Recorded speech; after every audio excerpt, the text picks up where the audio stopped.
Don't get hurt. All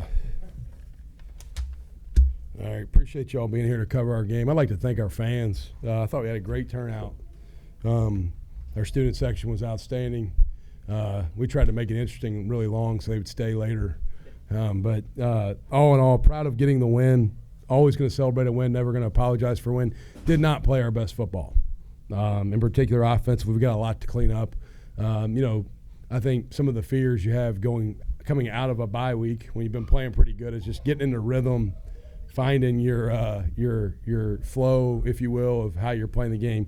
And we just didn't play clean. We had some drops that were critical. We had some throws that weren't our best today. We had a lot of things offensively that weren't maybe our best performance. And then defensively, we gave up too many yards after contact and didn't play our best. Now, the turnovers were the huge component. I mean, I think that's the story of the game. You win the turnover battle like that, you should win the game. So that was big. But excited for our guys to get the win. I think we've got our full attention, hopefully, that we're not a finished product and we haven't arrived and we have a whole lot of getting better to do. So with that, we'll open up to questions. You mentioned the 5 turnovers. It seemed like for most of those, they came at really big moments, no matter if they were in the red zone or late in the game when they're looking to drive the tide. Just speak to those turnovers coming at such big moments. Yeah, Micah's pick was a big one. It was 10-10 at that time down in the red zone there. That was a huge one. Obviously, the scoop and score there at the end was a big one. Grubbs's was an unbelievable catch. He could have had 2, but he gave Adonis the second one there at the end by deflecting it. Sam had his hands on another one I thought he was going to get. But guys making plays on the ball, which is exciting. We talk a lot about the keys to victory being run the ball, stop the run, explosive plays, which includes the kicking game, and win the turnover margin. And when you win the turnover margin +2, you should win. When we win it the way we did today, I'm a little disappointed we didn't have a bigger margin of victory because of the way we played. But we got a lot to clean up. And, I'll sleep better with a win, but I'm still a little frustrated with maybe some of the things we didn't do our best today. Furthering that point, Coach, the fact that you get 5 turnovers and you only get 17 points on the offensive end, how frustrating is that? Extremely.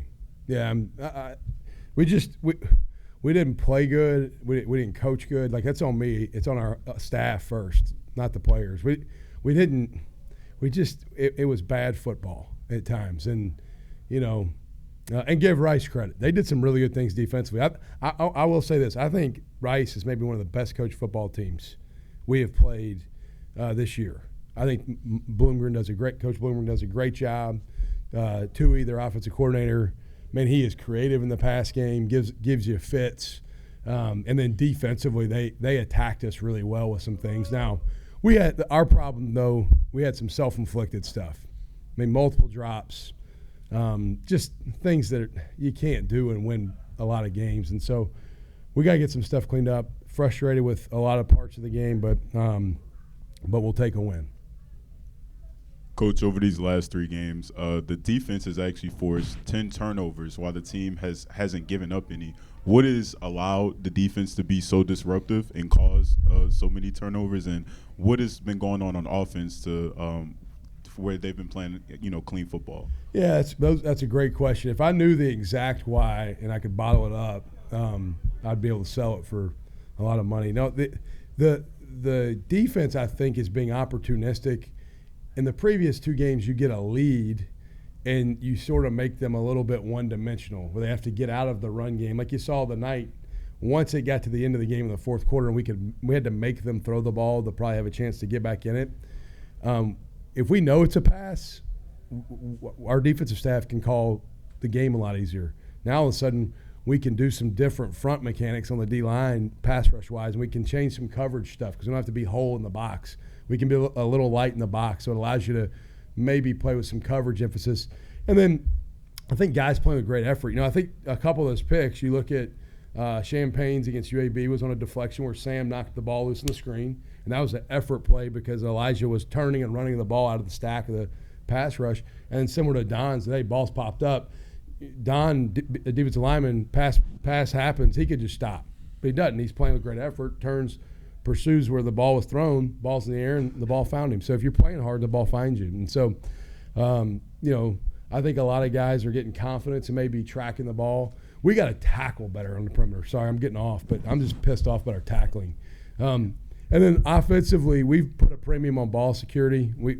We talk about balls in jeopardy, BIJ, ball in jeopardy. Like, make sure the ball's away. And if you win the turnover margin, you're going to win more times than not. And so it's huge for us to kind of continue that trend and continue to create turnovers and protect the football. We talk about it every day. What was the conversation with Mensa like after he took the huge hit? He went down twice. Yeah. He missed one play and then came back in. But did he seem okay? Honestly, I think he was more stunned than anything. Dr. Stewart, when he saw him come off, Dr. Stewart told him, I turned around, I was like, Dr. Stewart told him, go down. He's like, just go down. Like, let's go down, let's check you out. Went down, and I walked over, and Dr. Stewart said, he's fine. I just want him to, like, compose himself and evaluate him without him trying to get off in a rush manner. So he took a seat, and when I walked over, Doc said, hey, he's fine. I wanted to get an evaluation without him trying to rush off the field. And I asked Darian, and he said, yeah, I'm good. I just was startled because I didn't really see the hit coming. So we got to protect him better. The drop passes, I mean, sometimes those just happen, but that really changed the course of the game. How different could the game have been without If we just catch and throw the ball. Like, I mean, just catch and throw the ball. You know, not that hard. Catch it, throw it.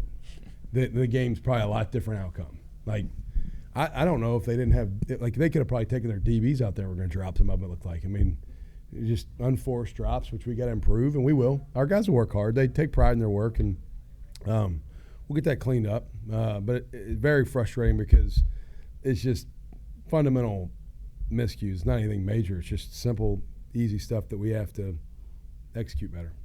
Well, compared to throw and catch, you got snap and hand off. The fact that you have, once again, Mekhi Hughes and his second best rushing total of the year. That last drive seemed to just be handed to Hughes to let him go to work. What was it? What was the message going into that final drive? Well, I mean, the message all the time, like with we talk about when you have the ball in your hand, you have the program in your hand, and our program's in good shape when 21's got the ball in his hands. Like, he's really consistent, really steady, really physical, really tough, great teammate, plays really hard, does the right thing. Like, he's the model citizen of our football team. I mean, and you can't get him to say 5 words. You know what I mean? You have to, like, try to talk smack to him. Like, y'all get him up here, his answer's gonna be yes and no. I mean, he's such a hard-working kid, and am I right? Yeah, he's gonna say yes.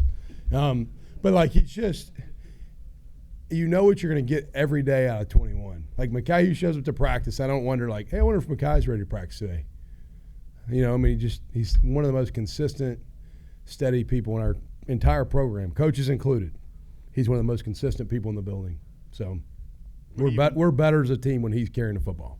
He even showed a little bit of emotion. He's usually kind of even keel, but on that drive for the touchdown, it looked like he was really going after Rice's defense. Yeah, I think he was ready to, like, we hadn't played great on offense, and sometimes in the run game you have to feed a guy like that carries. You know, I think of some great runners, like one of the first guys that comes to my mind is, like, you watch Sean Alexander play. I watched him play, you know, and I always thought the more he got the ball, the better he got. Mekhi's the same way. Like, he's not a give him 8 to 10 carries and let's see how it goes. It's like, hey, if you get him 20 or 25, that's when he really starts to make the other team pay because he wears them down. That's his style of play, and he just gets bigger runs as the game goes because that's how he runs the ball physically.